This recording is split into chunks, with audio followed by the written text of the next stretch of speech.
Hey guys, so I just got my Miss Slow garment rack put together. So I'm going to do a review just to let you know overall what I think about it.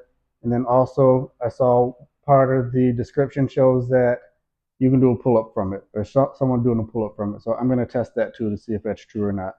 Um, so first things first, overall it's a really nice little rack. It looks like it has plenty of space to hang clothes on in a smaller closet. It does feel pretty sturdy. It doesn't feel like it will tip over and stuff once you get clothes on it. Like it's well centered. The casters on it, they're pretty good. It spins nice.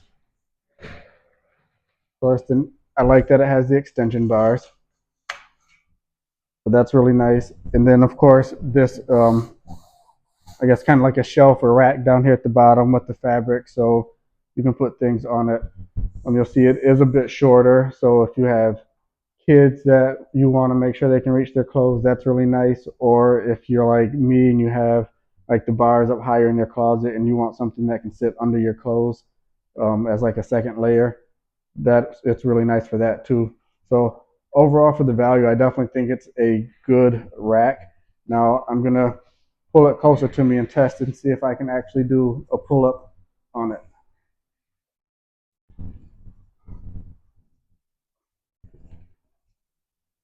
All right, so there it is, guys. It definitely is strong enough for me to do a pull up on. So claim validated.